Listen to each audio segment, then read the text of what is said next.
أعوذ بالله من الشيطان الرجيم. بسم الله الرحمن الرحيم. صافي بسم الله. سيدي عبد القادر من الاقطاب ديال المدينه ومن الشخصيات الاثيره في هذه المدينه هذه، واللي ما يمكنش شي واحد ما كيعرفش السي عبد القادر. الخاصيه د رمضان راه كانت كتعطي واحد لو شارم، كتعطي حتى ديك لومبيونس وروحانيه يعني. روحانيه.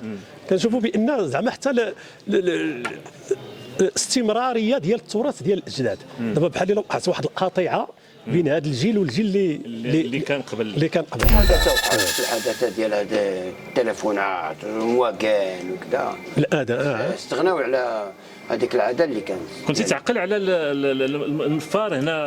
الله يدير الله. عطيني الذكريات ديالك مع هذا النفار. كان كيدور امور العشاء وفي الصباح قبل من التصبيحه كيقربوا زياده وخلق وتراث. النفار كان واحد العاده كانت كدوز مزيانه مخيره، واحد الاجواء الرمضانيه كانت كدوز مزيانه مخيره.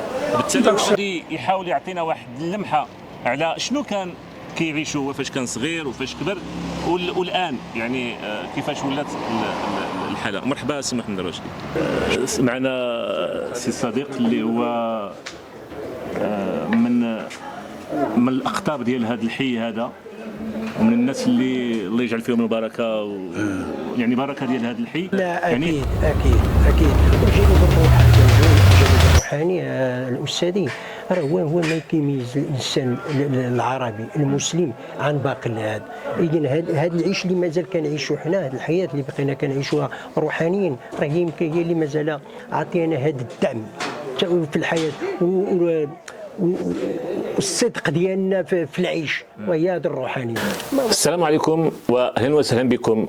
ايام مباركه بالصحه والعافيه، وتقبل الله صيامكم وقيامكم. رمضان هو الموسم ديال الطاعات ومناسبه لتعميق العلاقات والروابط الاجتماعيه والانسانيه، زمنيا مرتبط بالدرجه الاولى بالتدبير ديال الوقت افطارا وامساكا. كاين اللي كيقول اننا ما بقيناش في حاجه للنفار او الغياط يخلينا نفيقوا للسحور مع هذا الكم ديال اجهزه الانذار على الهواتف، وداك الشيء ما بقاش واكل مع الحداثه والتقدم. هذا الامر مرتبط بزاويه ديال الفهم وانماط ديال السلوك وطريقه ديال التعامل مع كل المكونات الحضاريه والتراثيه اللي كتكون الشخصيه المغربيه الاسلاميه، اللي كتحدد المستوى اللي وصلنا له في التعامل مع مثل هذه الطقوس وهذه العادات المتوارثه ابا عن جد والمالوفه هي كتدخل في الانشطه الانسانيه.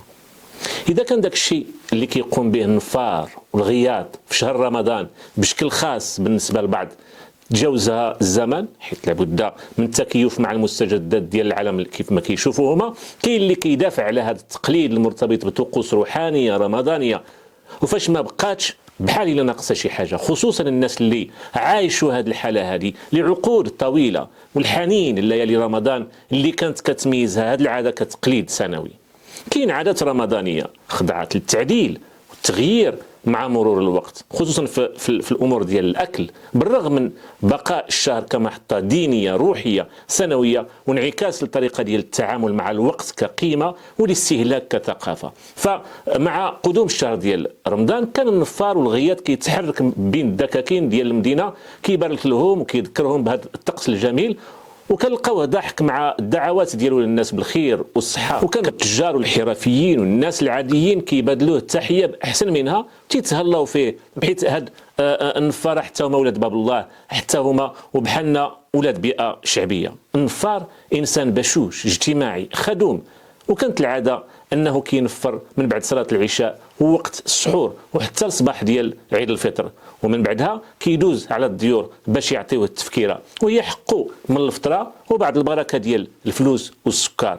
وهذه العاده هذه كانت معروفه كتقليد بمدينه الصفرو، خصوصا في المدينه القديمه، وكان كل حي كل مسجد عنده نفار خاص به. الزمن كيتغير بطبيعة الحال، وكذلك العادات ديال الناس. تحولات كبيرة مرت بها المدينة بحال كل الأحياء المغربية، أثرت على كل شيء تقريبا. كانت العادة مع حلول اليوم الأول من رمضان كيخرجوا الدراري بنات دراري الشوارع والأزقة كيردوا بعض الأناشيد محفوظات كترحب بالحلول ديال هذا الشهر هذا، وكيلعبوا أيضا. كنشوفوا أن المهنة ديال النفار مرتبطة بالوقت اللي تيدور حول كل شيء تقريبا خلال شهر رمضان من عبادات، نوم، يقظة، طعام، وأيضا عنده علاقة بالسمعة المسجد، التهليلة اللي كيأديها المؤذن بصوته الجميل. على صوت التنفيرة الأولى كتنوض المرأة قبل وقت السحور باش تهيئ الطعام، مكون عادة من البطبوط أو مسمن، شوية ديال السمينة، زبيدة بلدية وعسل.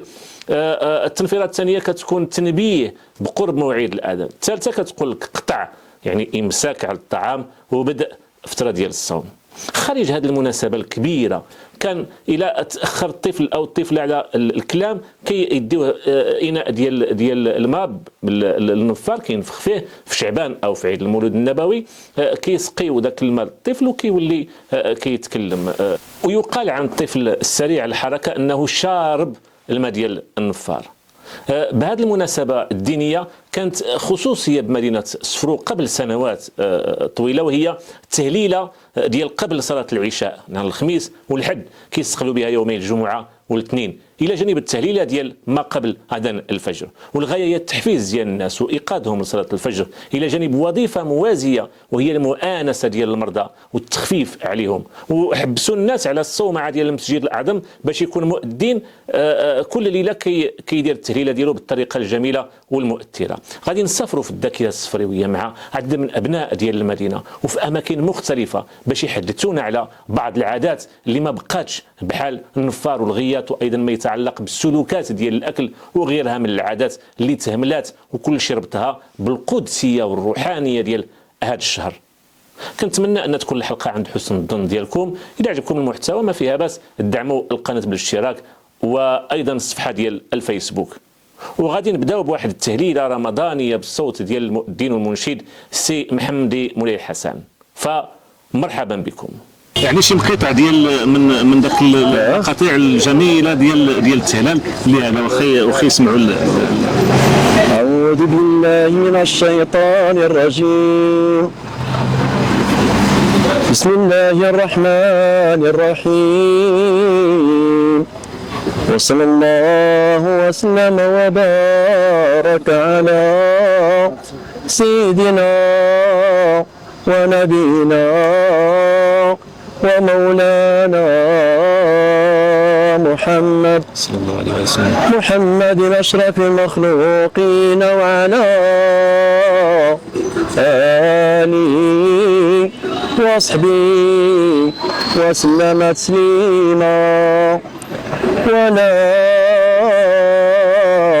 حول ولا قوة إلا بالله العلي العظيم.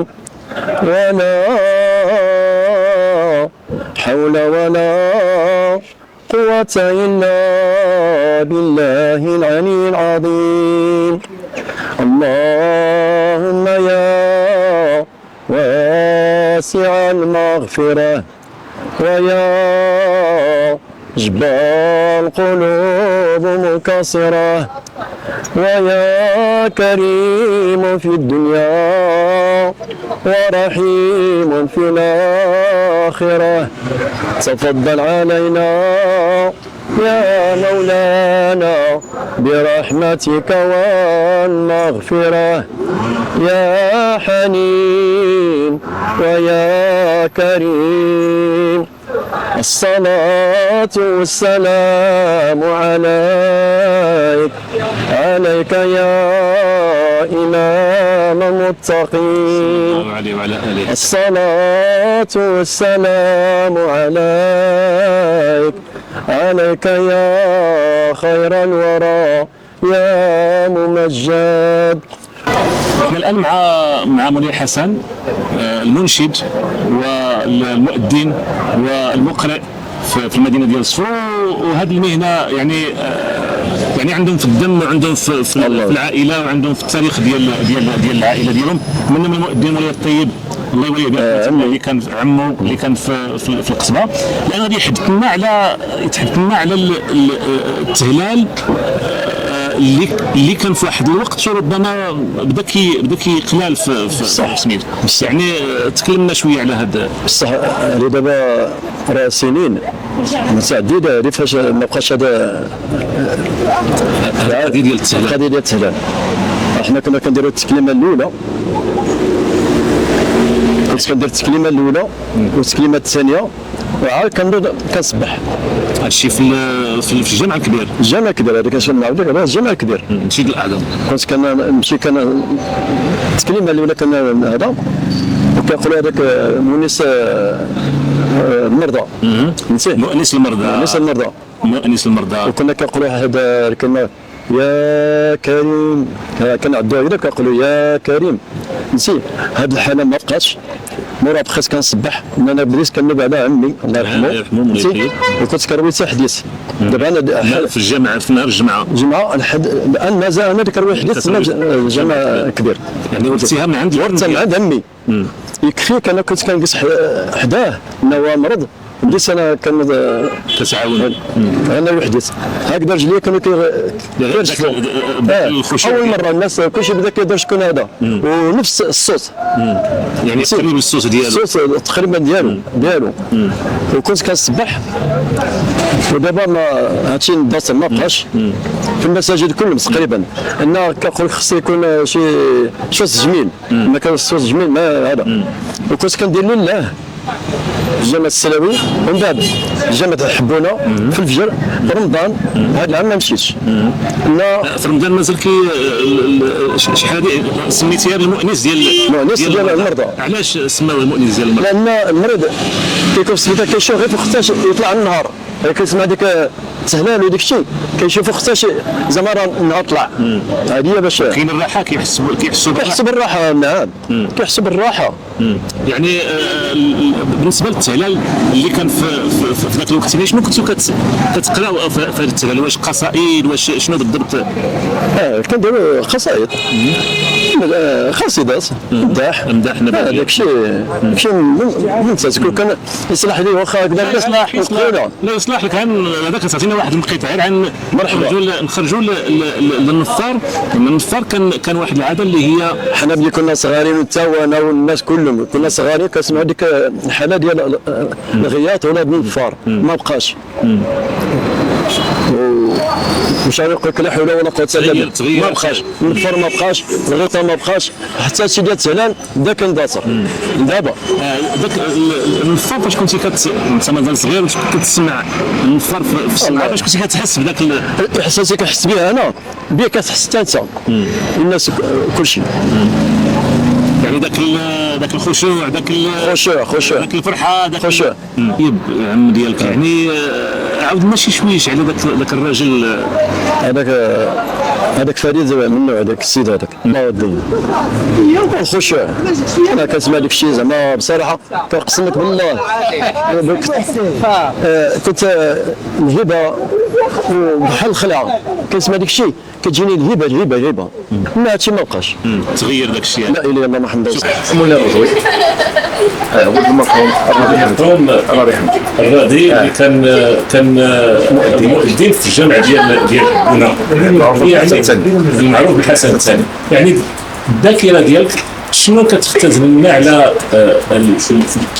الاذان ديال الوالد ديالك الله يرحمه؟ ايوا الاذان ديال الوالد ديالي كان معروف من اجمل ومن ارق الاذانات في مدينه السحور. غادي تقريبا 28 عام في المسجد الحسن.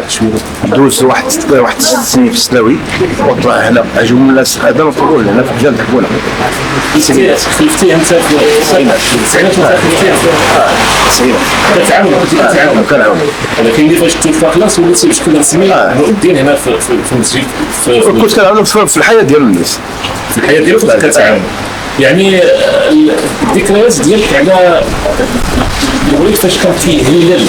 وكان كيهلل بلا ورقه بلا شي بلا كتابه بلا حتى شي حاجه، ما كانش كيقرا ورقه او كيشوف واحد المضمون ديال الابتهالات. عنده حافظه ابن عن جد. انت كيفاش ما كاينش بحال المسمعين، داك الشيء كان عاطيه هو الله. يعني شنو كان شعور واحد مزيان، يا من يرى ما في الضمير ولا يسمعه. يا من يرى ما في الضمير ولا يسمعه.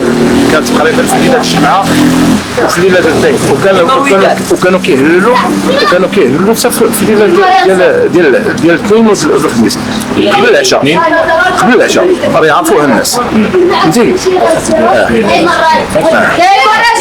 يعني الليله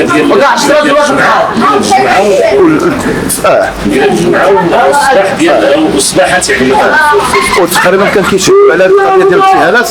الناس كلها اللي كانوا مرضى في محمد الخميس كانوا كيرتاحوا، كيقولوا له واخا جمل كبير كيهلل وبا مربح، حنا السرابي كنرتاحوا ذاك القضيه. يعني شنو هو المشكل؟ معطيه من عند الله سمعتني. وخلاص الاذان كان رقم واحد بدون منازع.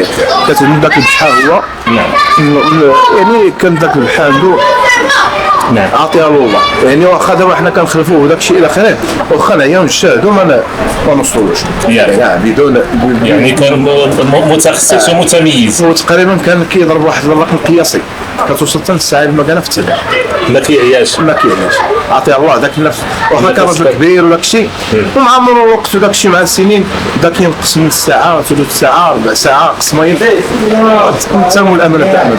انت كنت كتسمع الغيطات، كتسمع النفاق في رمضان، يعني كيفاش هضرنا على هذه العاده اللي كانت في ذاك الوقت؟ كان الله يرحمه الكيري اللي كان خدام في البلديه مع اصحاب النظافه. كان كيجي حماموش، كان كيجي كيعطيوهم الفار، كيجيبوا الفار ديالو كيعطيوهم الفار. اصحاب النظاره بعد اول حاجه قبل ما تكون ندوبيه هنايا، كان اصحاب النظاره هما اللي كانوا عاطيين السماين. لما كان كيطلع حتى السمعه هي كيصليو التراويح كيبقى كينفر. انت كيفاش؟ وعاوتاني غير كيوصل للنص ديال رمضان ما كيطلعش للسمعه، كيطلع غير كيف هذيك الفوقانيه هذه. علاش؟ حرا كيقراو داك التنفيره للناس. انت كيفاش؟ تقريبا هذا الشيء سنويا ضروري نفار ضروري.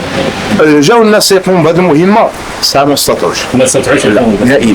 وليس من جانب يعني هذا الشيء مع مرور الوقت بحال اللي قلتي وهي الى عاد ترجعت يعني فيها ممكن فيها واحد الشعبيه وفي تهديد. يعني شنو انت الذكاء ديالك لا كنحس بواحد الجو مزيان ولكن داك الشيء غير مشى ما بقاش. يعني فاش كتسمع المهمه كيهلل، فاش كتحس نفسيا كنحس بواحد الراحه نفسيه. كلها تبدلات كلشي تبدل، ما بقاش حتى شي حاجه على العاده ديالها اللي كان عزيز علينا. النفار كنمشيو نخفوا حداه، اذا كان ذاك الغياث كنا عاد كنسمعوا ذاك الصوت ديالو كيبقى العقل ديالنا معاه. حيناج هو ولد القلعه ذاك النفار اللي كيكون في السمعه، والغيثه كذلك هو مثال. يعني كتعقل على هذا. طيب كان على هذه بحال مثلا الظهور ديال التراث ديالنا. كنا بحال في القلعه واحد الوقيته قبل العشاء كيطلع النفار، وكنبقاو حنا بحال دراري صغار كنتبعوه بحال هو في واحد المنصه عاليه في السمعه، وحنا كنتجاوبوا معاه. نعم لدرجه وكان واحد الحماس وسميتو، وكنزيدوا بعض المرات حتى بهذه الالعاب الناريه ديال الصين، القنبول وديك واحد الحريقه كانت مع الحيط. وكانوا هذول دي برودوي شينوا اللي كانوا زعما لابورتي ديال الناس ديال سيرتو الطبقه الشعبيه. نعم. وكان حتى سميتو بالليل الغيطه، كان الغياط مور العشاء قريب السحور. قريب السحور كيدوز الغياط باش بحال الاعلان بان راه حان الوقت ديال السحور، دونك بحال كيفيه الناس للسحور. ولكن المهم هذه الظاهره شتا تقريبا راه تكون شي 10 سنين باش اندثرت انقرضت. زعما سي دوماج. يعني كيفاش كنت كتشوف هذاك انا ديك هذا التظاهرات ولا هذا سميتو الخاصيه رمضان راه كانت كتعطي واحد لو شارم، كتعطي حتى ديك لومبيونس وروحانيه. كنشوفوا بان زعما حتى الاستمراريه ديال التراث ديال الاجداد. دابا بحال الا وقعت واحد القطيعه بين هذا الجيل والجيل اللي كان قبل يمكن بحال الا كيبغيو ينقصوا عليهم هذا الحدث. وقعت الحدث ديال هاد التليفونات والمواقع وكذا، هذا استغناو على هذيك العاده اللي كانت. كنت تعقل على النفار هنا؟ عطيني السميه، عطيه السميه باش كابين محمد. كابين سامي. تعقل على كنعقل على النفار، كنعقل على الخياط. يعني هذه العادات اللي كانت، يعني فاش مثلا كيهلل الفقيه باش كنتي كتحس؟ بلاتي. نعم.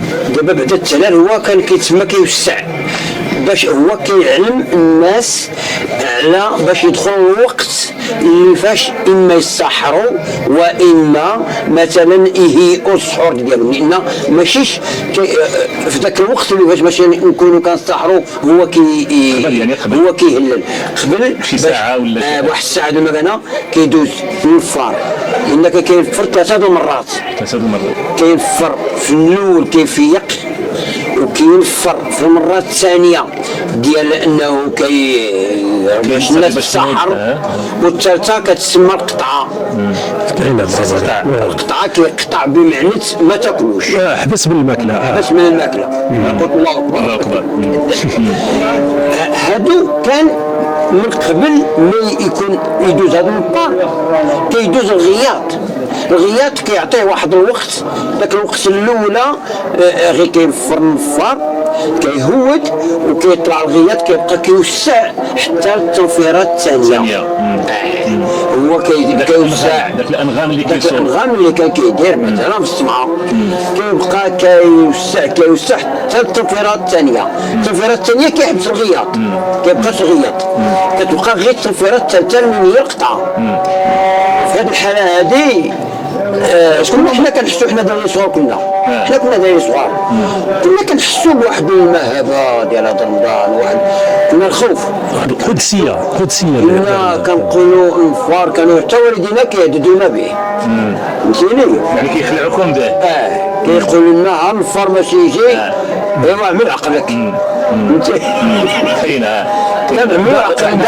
حنا كانوا كيخلعونا به، ولكن باقي في اطار التربيه. طبيعه الحال. اطار التربيه باش دابا حنا مخلقين تبارك الله وحنا مربيين. الناس اللي كانوا كتعقل على الناس اللي كانوا السميات ديالهم اللي كانوا كينفروا هنا في كان عندنا واحد سميتو بكاري. هذاك غياط وبكاري غياط. عندنا بكاري غياط. وكاين شحمان. نفار. كانوا دابا حنا كنهضروا على القلعه. وهنا هنايا كان شي وحد، كان واحد كيسميوه حديدو، وشي واحد اخر تسالي الاسم ديالو ما تقديم تسالي اسمه. كانوا بزاف ديال الناس دازو هنايا. كاين شي سهلان كيدخل حتى هو كتكون مازال الاذان واحد ربع ساعه ولا نص ساعه. الساعه كتكون مازال الاذان. كيدخل داك الفقيه كيبدا كيهلل داك التهلال اللي كيهلل، هو يراها امداح. نعم هي راها امداح. كيدير داك الامداح على ما كيدخل الوقت ديال الاذان. تمهيد للاذان. كيدخل الاذان وفيه غير كيدخل داك الوقت كيأذن. هذا كيتسمى بالتهلال. فاش يعني زعما شنو الاحساس ديالك فاش كتحس؟ كنحسوا بالخشوع. كتحس بالخشوع فعلا. كبرنا حنايا، حنا كبرنا مع هذا الجو. حتى انا الاحساس بالنسبه للتهلال كيجيني واحد الشعور مزدوج بين الخشوع من طوق الخوف وواحد حتى واحد الانجذاب على ثيرابي، واحد العلاج، راه علاج روحي. علاج روحاني بحال كيزرع شويه ديال الامل، حتى اللي كان كيتالم وكذا مع هذيك كيحاول يفرغ ديك الضغط اللي عنده النفسي، الالم ديالو من خلال هذه، وكيستمعوا والاسترخاء. كنعرفوا بان الاسترخاء كيبعد التوتر. معنا السي محمد الراشدي من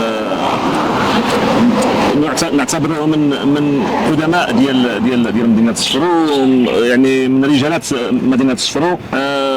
السي محمد الرشدي غادي يتكلم لنا على واحد المجموعه ديال العادات اللي افتقدناها ورحنا مازالين كنفتقدوها، اللي متعلقه بشهر رمضان الكريم. منها الطقس ديال النفار، منها الطقس ديال التهلال في واحد المرحله معينه. كذلك بزاف ديال العادات اللي تغيرت يعني في هذا الشهر المبارك. بالتالي هو غادي يحاول يعطينا واحد اللمحه على شنو كان كيعيشوا هو فاش كان صغير وفاش كبر والان يعني كيفاش ولات الحاله. مرحبا سي محمد الرشدي. شكرا. بسم الله الرحمن الرحيم. الطقوس الرمضانيه كانت شي حاجه اللي دابا الان في هذا الوقت غريبه، كيعرفوهاش هاد الناس ديال هذا الوقت، الدراري الصغار وكذا.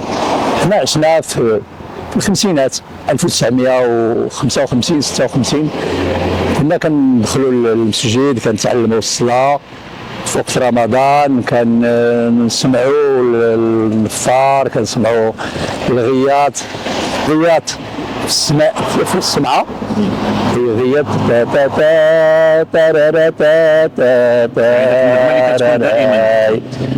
كيغير. كاين بعض التهليلات وكاين التكبيرات وكاين بعض هذا اللي كيقولهم هو بالغيطه. يعني النغمه يعني هذا لا اله الا الله، لا اله الا الله. يدير بالغيطه ولا بغى يكبر كيدير الله اكبر الله اكبر الله اكبر بالغيطه. هو كيهلل عندنا واحد الوقت طويل ديال تقريبا شي خطات من 30 دقيقه حتى ل 45 حتى ل 60 دقيقه، وهو في السمعه كيطلع على السمعه اللي ما كذاك الوقت ما كاين لا مكبر الصوت ولا ميكرو، وهو كيطلع لراس السمعه اللي في العلو ويبقى يدور تما في القميص ديالها بروعه باش كيسمعها لجميع انحاء المدينه من شرق وغرب وشمال وجنوب باش كلشي كيسمع. وملي كتكون انت في واحد الحي كيبقى يسمع لك مزيان، واحد الوقت راه غير كيهرب عليك كتسمعو مشى لواحد الجهه وعاود ثاني كيغيب شويه وعاود ثاني كيمشي حتى كتبقى بحال ما كتسمعوش وعاود يرجع ويولي ويجيب الصوت هكا بواحد الطريقه. وملي كيسالي الحي فين كيسكن هو ملي كيهبط من السمعه هو غادي هذاك الحي حتى الدار ديالو فين كيسكن.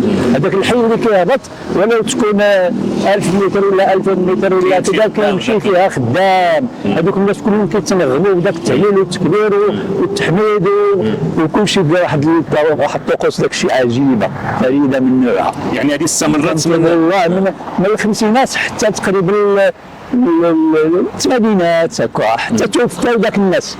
هذوك الناس اللي كان واحد كنا كنسميوه الغياط، كان الغياط، كان النفار اللي كان حماموش اللي كان ملقب بستوستو الله يرحمه ويرحم المسلمين. كان اصدقاء ديال ولادو اصدقاء ديالي 16 كنعرف العائله ديالهم، هذوك الغياط الناس كذلك.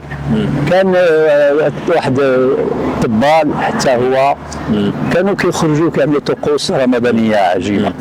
كانت تكون في الصغر في جنان حماموش اللي كنسميوه بطريق غارقه تما. وتما في السلاوي هما كانوا كيسكنوا هاد الناس اللي كانوا بساط في الوظائف ديالهم وبساط في المعيشه ديالهم، وتما كانوا كيسكنوا حدانا. كل ما مشى للمسجد كنسمعوه كينغمنا، وكل ما عاود كنسمعوه كينغمنا. كل ما طلع السمعه ديال الجامع الكبير اللي كان كيوقع فيها هذا الشيء اللي هي المسجد العظيم اللي كاين في السوق. وهاد المساجد الجديده هادو كلهم ما كانوا جنانات كنعقل عليهم انا فيهم الفواكه. البزع باقي حدا يعني الشجر عندنا ديال التوت حب الملوك هادشي كله كان جنانات. ما كانش ذاك الوقت ذاك الواحد كيدير النغمه على حساب الاله ديالو. حتى هما هذوك المأموم اللي كيكون كيأذن كيطلع هذاك مازال الان دابا كنسمعوه قبل غير كيسالي التراويح، الصلاه ديال التراويح، وكيشرب واحد الجغمه ديال الماء وكياكل شي شويه التميرات راه تسحر ومشى من دارو وجا ودوزنا التراويح كيبدا غير كيطلع الثانيه ديال الفجر كيبدا يهلل قبل ما الفجر تقريبا واحد 5 دقائق 10 دقائق هو الوقت ديالو كيبقى يهلل رمضان. لا نهضر في رمضان يوميا كل ما مور العشاء غير كنساليو التراويح كيبدا يطلع الغياط ونفطر استحلال ما كيكونش يعني نفرض الغياط مور التراويح فهمتي باش كيعلموا الناس لان ذاك الوقت ما كانوش الراديو قليل التلفازه قليله كلشي هما كيديروا ذاك العمل اللي كدير الاذاعه دابا كيعلموا الناس بان راه بحال دابا صلينا العشاء صلينا التراويح يعني كلوا اللي مش تاكلوا وسيروا تنعشوا عاود يقرب الصبح قبل واحد الساعه ولا ساعه ونص عاود كيطلع باش كيقولوا للناس نوضوا تاكلوا وحنا كناكلوا كنطيبوا ونوجدوا وهما كينغمونا وحنا كنتخشعوا وكنسمعوا الذكر الله سبحانه وتعالى تبارك وكنشوف كيعجبونا ذاك الطقوس وكنبداو نغنيو معاهم وحنا كنشربوا وناكلوا تميرات كل واحد كياكل على حساب المعيشه ديالو وحنا والجيران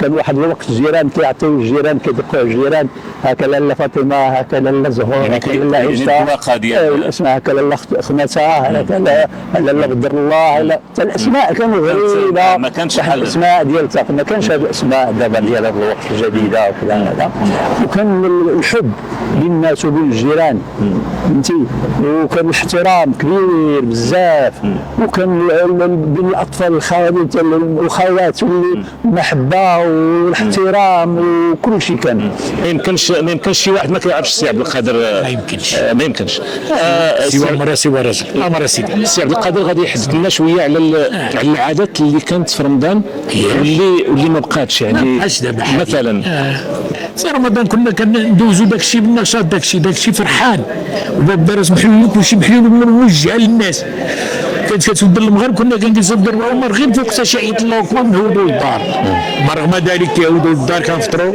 كتعمل العشاء كيبدا الغطاء كدوز من الغطاء كيدوز النفير في ذاك الوقت كيدوز ثلاثه المراحل عنده القطاع بوحده هذيك هي الخريه كيدوز بها ما دابا ما بقى لا نفطر ولا نفطر دابا تغيرات دابا صلاه نبير ودفع وترب ودفع وزيد بالنسبه للتهلال يعني اللي كان التهلال كان هنا في جامع الكبير الجامع الكبير كان التهلال نهار الخميس بالليل كانوا اللي كيديماري يبريباري الجمعه كانوا دايرين بحال دابا الخميس هنا بالليل قبل العشاء باش كيتجمعوا الناس قبل العشاء لا غدا كيصبح صاحبك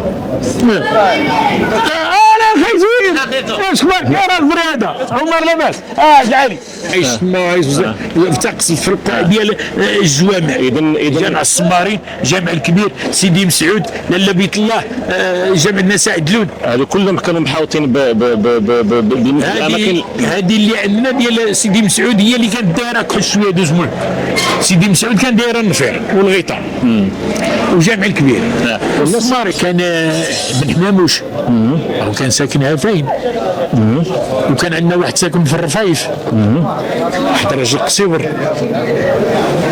هكذا حتى هو بالغيطه حتى هو بالنفير هذاك الشيء والعادات ديال الماكله وديال الضيافه اللي كانت في رمضان في ذاك الضيافه تبارك الله البيبان محلولين كان ذاك الوقت الخيرات موجوده حنا ما كناش واصلين لذاك الشيء ولكن غير كتشوف الفطور كتشوف الفطور موجود بالخيرات ديالو بالحريره ديالو بالشباك ديالو اي وسيله ديال الفطور واجا كتكون نازله من التاي من الحليب كلشي نازل واخا تعمل غير شي لقطات وتروح في حالاتك والعلاقات الاجتماعيه اللي كانت في ذاك الوقت الا ما كليتيش عند الجاره راك ما كليتيش الا صبرتي يماك خرجت للسوق خصك تطلع عند الجاره تاكل عندها هنا في السفرو اللي قالوا انا خارج مالك الدري يعني ولا مشى حتى بكى الله يرضي عليك الا من تما كيوقع الخوه، تما كتوقع الخوه، كيوقف الدري كيبكي كتبلغوا لها عندها كتعطيه البسيله كتقول له دير اخاك راه خاك دابا ما كاينش دابا خاك ولا ربعه ولكن تهضر معاك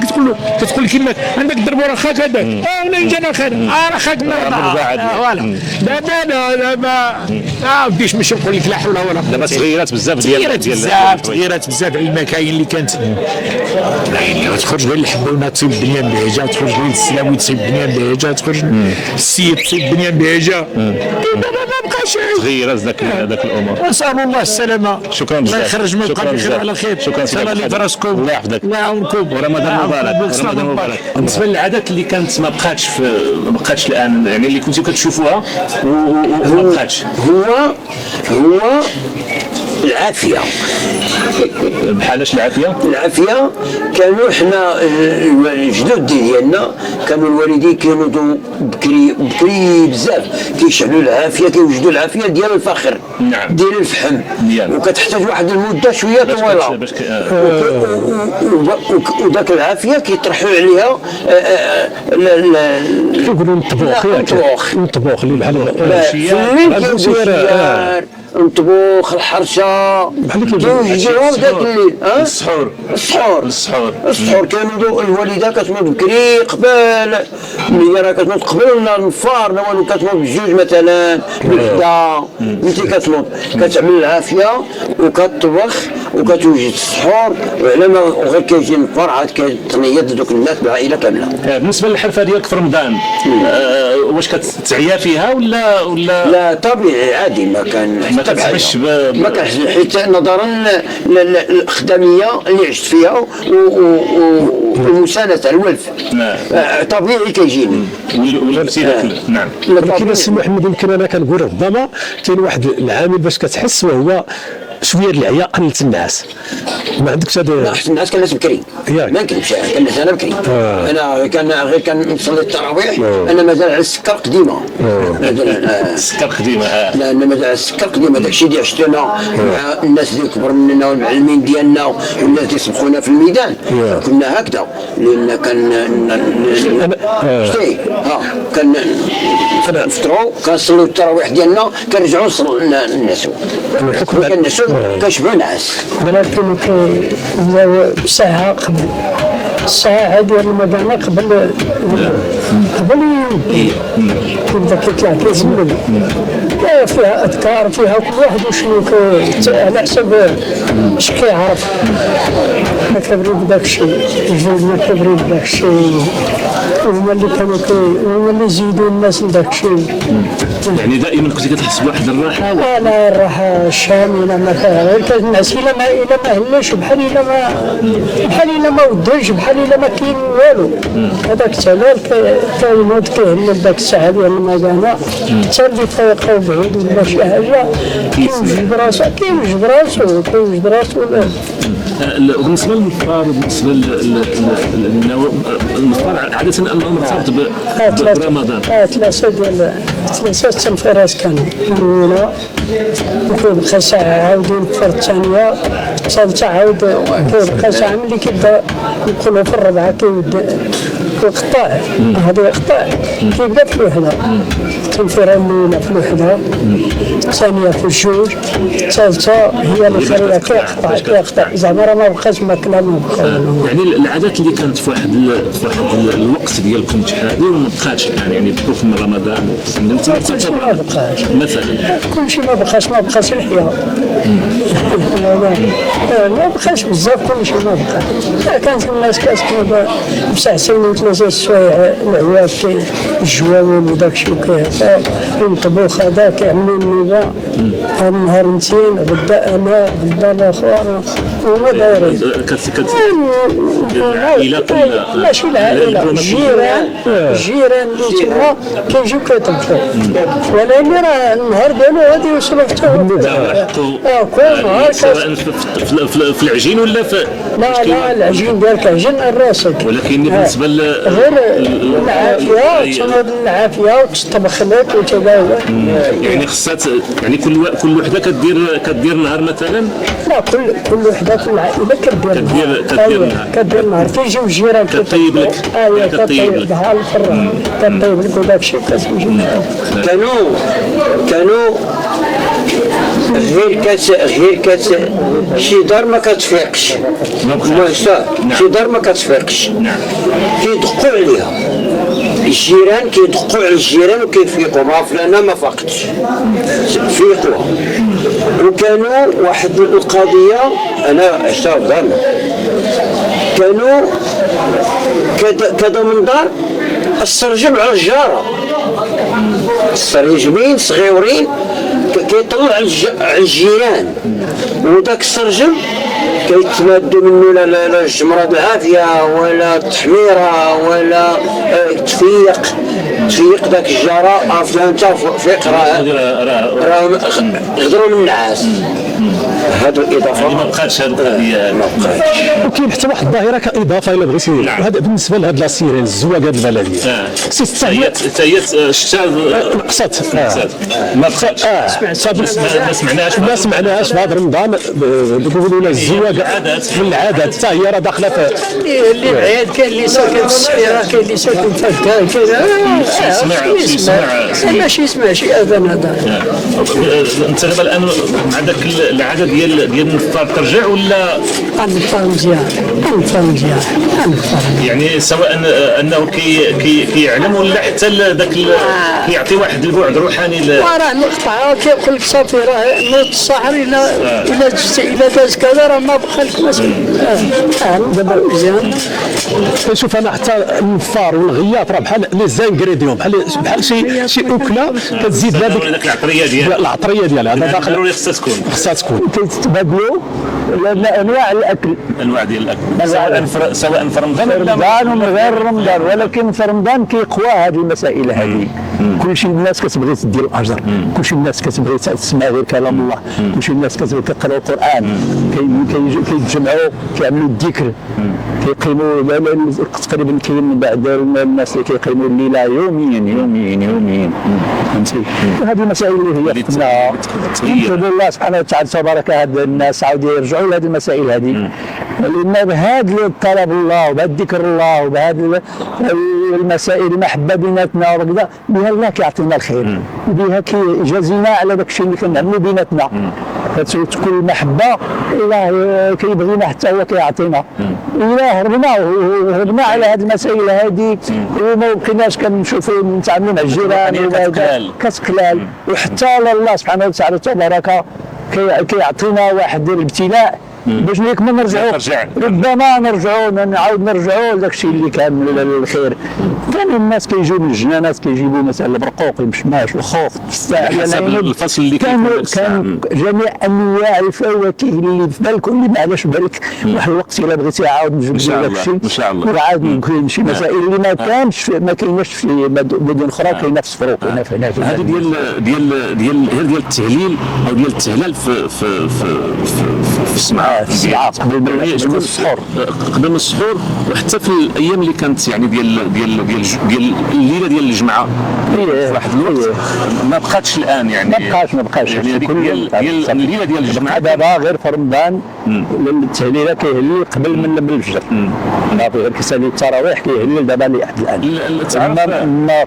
بحال دابا الغياط والنفار والمسائل اللي كانت ما بقاش شي تطبال وكذا ما بقاش. بالنسبه للناس اللي كتعرف كانوا كيديروا هذا التهلال باش يصوت الليل كلهم الناس اللي دازوا المأمومين يسموا المأموم. كاين الإمام وكاين المأموم. المأموم هو المؤذن هو اللي كيقيم الصلاة هو اللي كيقوم بتنظيف المسجد لا هو اللي كيهلل.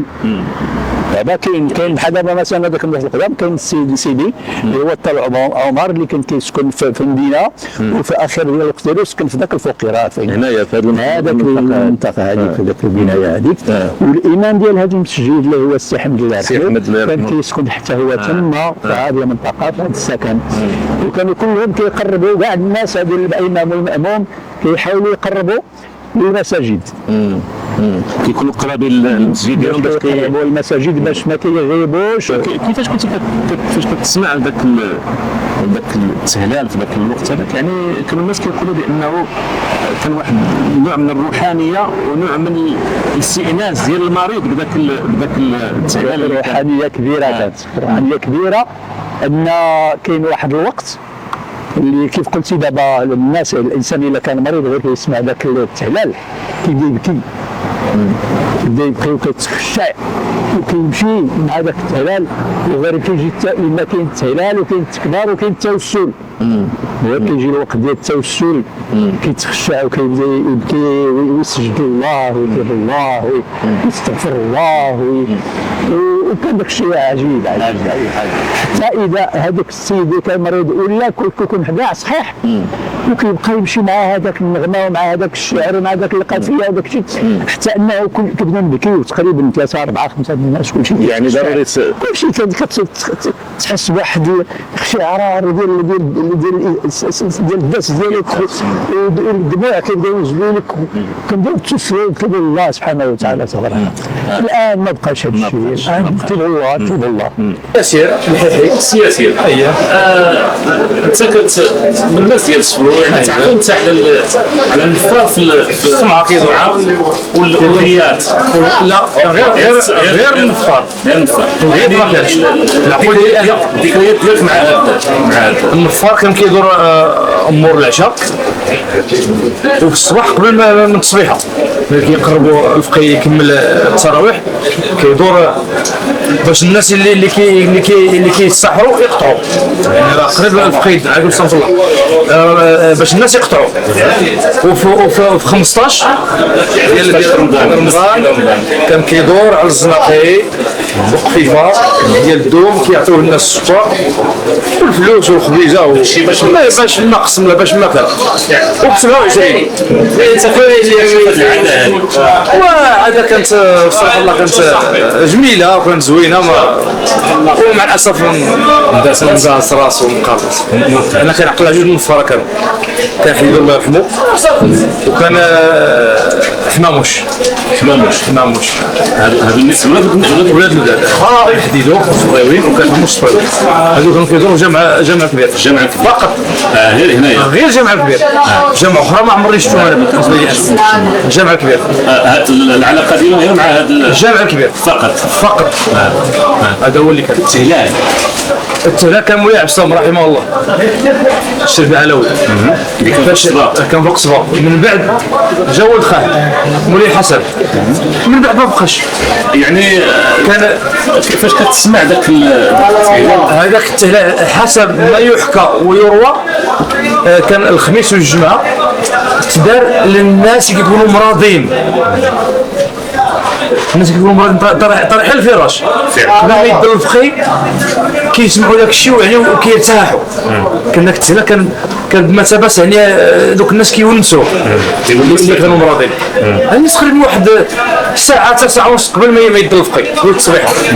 هذا هو اللي كان. يعني داك الصوت ديالو كان بالنسبه لمولاي عبد السلام كان عنده واحد الصوت ما يتعوضش. مولاي عبد السلام وكان واحد اخر عاود طب عمر جامع كبير.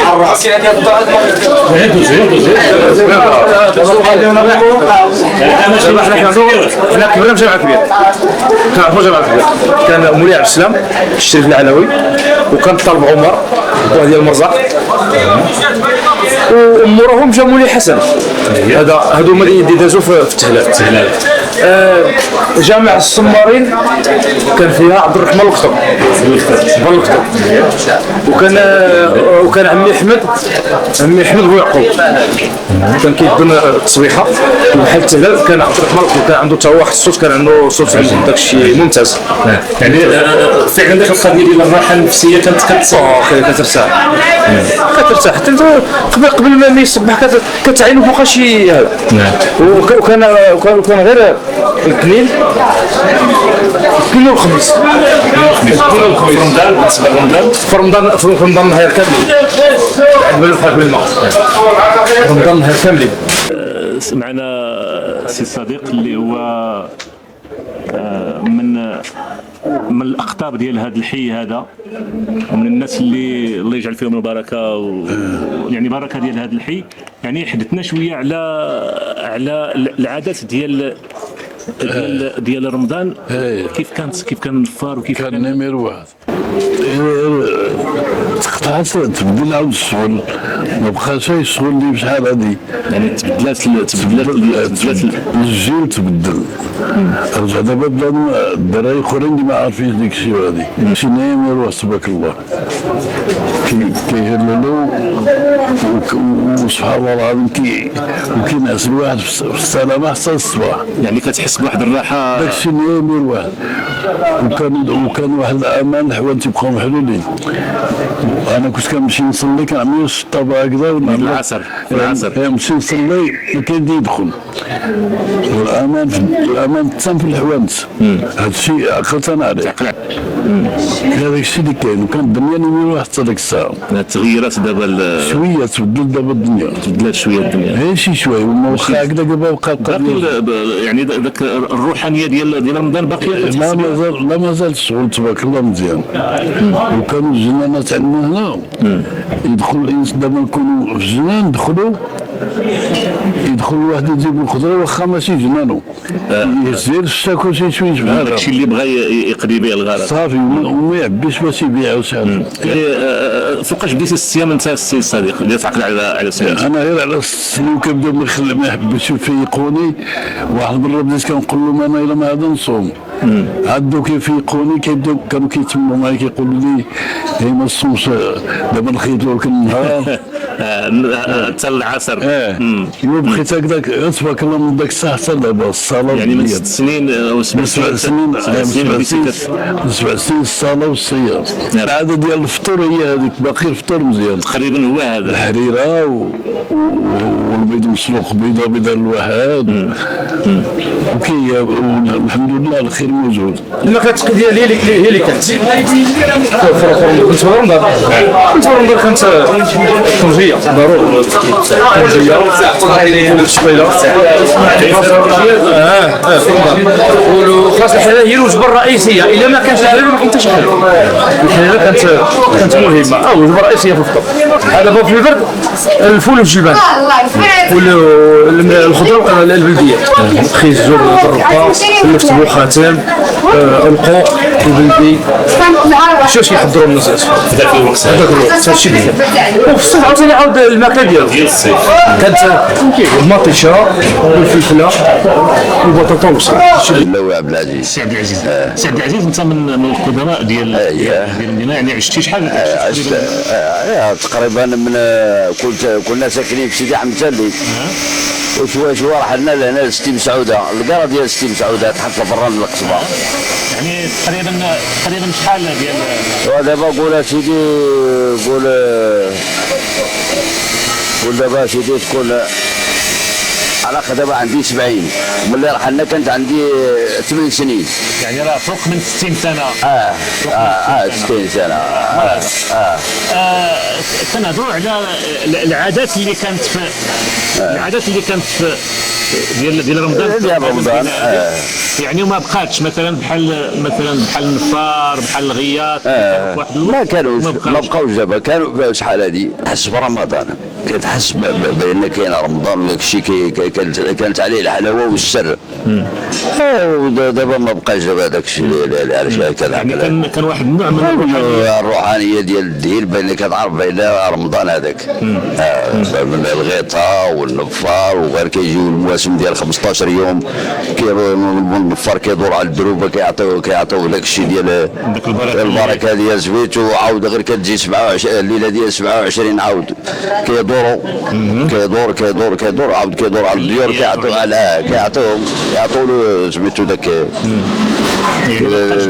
لا ما بقاش داك الاجواء، صافي دابا الاجواء كل حاجه. يعني العادات ديالكم في الماكله، يعني واش باقي مستمر داك العادات ولا تغيرات؟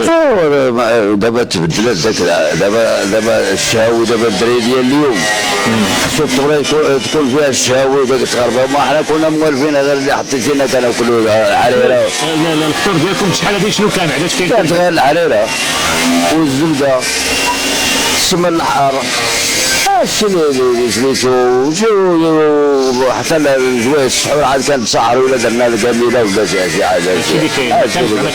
لا ما كاينش ما بقى داك الشيء على الشيء. يعني هذا الشيء اللي كان في رمضان شحال هذه الايام ديالنا حنا. ال 15 يوم واش كنتو كتذبحوا شي حاجه ولا كاين الناس اللي كيمشيو للسوق كيشري ما كيشري خوفه ولا جدي ولا عولي ولا كيشريو الضروبه كيوزعوها في رمضان كيوزعوها سميتو. انا شحال من مره في رمضان بعت شحال من ضريب بعت كنبيع الضريب كنبيعهم كان ديك الساعه الزكاني هنا في الشباك كان كيذبح جوج كنبيع له جوج ضريب كيوزعوهم للناس داك ولكن كيخلصوا ماشي كيديروا القرعات هكا وكانوا سميتو عندك 27 وعندك 15 يوم الوزاع. انا كنقولوا من الوزاع هاي الشيء اللي كاين. كانوا كيقولوا بان حتى الناس كانوا كيوجدوا رمضان قبل مثلا بعد شهر بثلاث شهور كيديروا حتى الخليع مثلا كيديروا هذه العاده هذه كيديروا خليع كاين الناس كتوجد الخليع.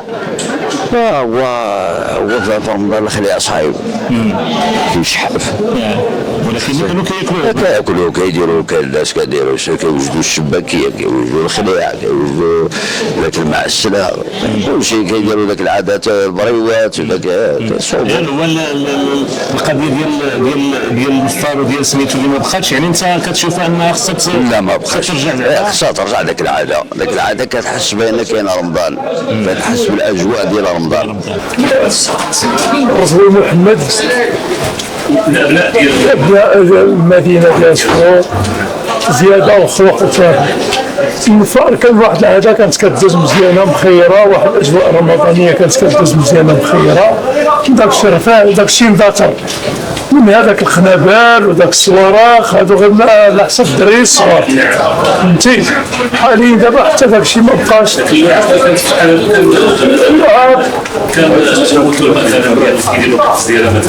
اللعب ديال الطيور كان داك شي عرس ديال الصواريخ وفات داك مداتر.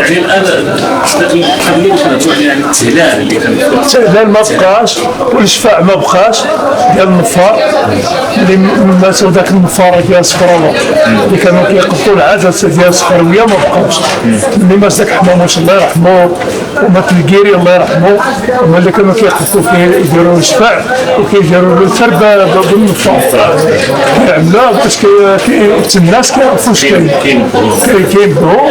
وكانت الدوره الاولى ديال السحور النفار والغيطه والدوره في الصنعه والدوره الثانيه والثالثه كيدور النفار النهار الثالثه كيضرب فيها باش كيتصاحروا الناس عباد الله. داكشي ما بقاش داكشي صافي تسالى شنو هو علاش واش الناس اللي كيضربوا النفار ما بقاوش من الواحد اللي كيموت ما كاينش الخلف ديالو لا من ناحيه ديال الصنعه حتى حدات ولا التدريس ولا شيء وزيد حتى القضيه ديال التنفيذ. لا كنا كنحسوا بالهبه الرمضانيه هذا هي الاوليه. داك الهبه رمضان ما بقاتش الهبه اللي كانت شحال هذه قديمه ما بقاتش. هذا هو اللي كاين التغيير كل شيء تغير. وذاك كيقول لك الشيء ديال رمضان ما بقاش داك الشيء اللي كان رمضان ما بقاش التغيير كله تبدل كل شيء. داك المسائل كله ديال رمضان تبدل يعني كان حنا كنا كنعينوا غير فوقاش نصوموا كنقولوا غير فوقاش نصوموا وباش الوالدين ديالنا كيهيئوا لنا ذاك النهار راه من البيض ومن التمر والناس كيديروا لهم الحنه كيقدروا لهم الشغل ديالهم. الطقوس ديال الاكل واحد الوقت دابا الطقوس ديال الاكل كانت حدايا بلديه كان فيها الكرافس فيها اللبس المحفوظ وفيها حتى الفجل وكانت داك الخميره البلديه يعني داك الحريره اللي كانت فيها الفول فيها العدس فيها كل شيء. داك الشيء ما بقاش تغيير كل شيء تغيير لا قضيه الماكله لا قضيه كل شيء تبدل. رمضان كنا كنستقبلوه قبل بشهرين في 3 شهور. راينا 3 شهور كنا كنستقبلوا رمضان وكنعولوا عليه وكنوجدوا له سلو الحاج واحد الدقيقة معايا كيف واخا يلا غير واحد شوية معايا كنا كنوجدوا له من ناحية التمر الكرموس الفواكه الجافة كرموس الجافة لا يلا هادشي اللي كاين والتميرات وداك شي حبوزة كنا حتى هي كنزلوها تما في البصير كنعاينو غير فوقاش المغرب كنشوفو غير داك الشيوات اللي كانوا بلديين كينزلوا داك الشيء ما بقاش النقار لان مالي اللي كانوا كيوجدوا داك الشيء بقاو مشاو ما بقاوش ما ورثوش داك الشيء ما بقاش هو هذا ما بقاوش دابا الجيل ديال اليوم ما عارفينش عارفين البتيبان عارفين داك المسائل العصريه دابا اللي كاينه يعني ما بقاش داك الشيء هذا لا داك الشيء ما بقاش داك الشيء ما بقاش الخير كيوجدوه الناس كيوجدوه قبل من رمضان كاين اللي كيشري الشا صحيحه ويديها بالضروريه ويشرب منها ويوجدها لرمضان الوزايع والوزايع ما بقاش داك الشيء ما بقاش الملامح ديال الحياه كلها سي بلاوي يعني من الشخصيات اللي معروفه في المدينه ديال الشفرو بغينا نسولوه يعني في هذا النهار الرمضاني على واحد العاده اللي انقطعت يعني ما بقاتش يعني النفار مثلا والغيات اللي كان كيطلع السمعه وتحدثوا لنا عليه بزاف ديال الاخوان يعني شنو رشح في الذاكره ديالك على هذا الموضوع هذا؟ الليله ديال العواشر هي 15 رمضان كانوا كيجيو وليدات كيدوروا بالنفار كيدوزوا على الاحياء وكانوا كيتفرقوا الطوائف ماشي نفر واحد كيدور في المدينه كامله لا كل حومه كيكونوا عندها وليدات ديالها اللي كينفروا كيدوزوا على الديور ياخذوا التفكيره شي كيعطيهم السكر شي كيعطيهم فلوس سواء تفكيره سواء صدقه سواء بحال هكا وكان كل 15 يوم وكان الناس كيفرحوا انهم باش يعاونوا داك الوليدات. نسات هذه كعاده يعني حبذا لو انها تستمر. اكيد لان هذا جو روحاني اللي كنعيشوا في شهر رمضان وهو اللي كيفتقدوه الاخوان ديالنا مثلا في الجاليه المغربيه كيقول يا ريت نسمعوا ذاك الله اكبر هذا الجو الروحاني هو اللي كنفتقدوا بدينا كنفتقدوا شيئا فشيئا بدينا كنتحيد بزاف الامور حتى غادي يمكن يتحيد كل شيء استغفر الله يمكن بقى الاذان هكاك صم اذا هذوك العادات هما اللي كانوا كيزرعوا فينا ذاك الروحانيه ديال شهر رمضان. الارتباط ديال العاده بالتنسيق ديال ذاك القيمه الروحانيه في الانسان يعني انك كتحبد هذا لا اكيد والجانب الروح هذا الجانب الروحاني الاستاذي راه هو اللي كيميز الانسان العربي المسلم عن باقي العالم. اذا هذا العيش اللي مازال كنعيشوا حنا هذه الحياه اللي بقينا كنعيشوها روحانيا راه هي اللي مازال عطينا هذا الدعم في الحياه الصدق ديالنا في العيش وهي هذه الروحانيه ما مثاليه ماديه كل شيء شبع منه. حنا يا ريت نرجعوا للتهلال ونرجعوا للنفار ونرجعوا للعواشر ونرجعوا للتفكيره وهو اساس التضامن كاع في هذا الشيء. فهادشي كله يعني هذا التضامن اللي كيحث عليه حتى هذا الشهر المبارك. لان شهر رمضان كتكثر فيه الروحانيات لان ما هو سلبي كل كيرفع الله سبحانه وتعالى وكيخلي لنا ما هو ايجابي الا الملائكه والروحانيات كدور بيناتنا ما هو ايجابي يقوى فيه التضامن يقوى فيه الرحمه يقوى فيه الموده. اذا شحال هذا هو اللي كنتعاونوا نعيشوا حنا جميع الشهور 12 بهذا الروح وبهذا الايموسيون بهذا الاحساس هذا. شكرا بزاف. مرحبا سيدي بارك الله فيك شكرا جزاك الله خير. اللقاء السلام عليكم ورمضان مبارك. الله يكبر بك.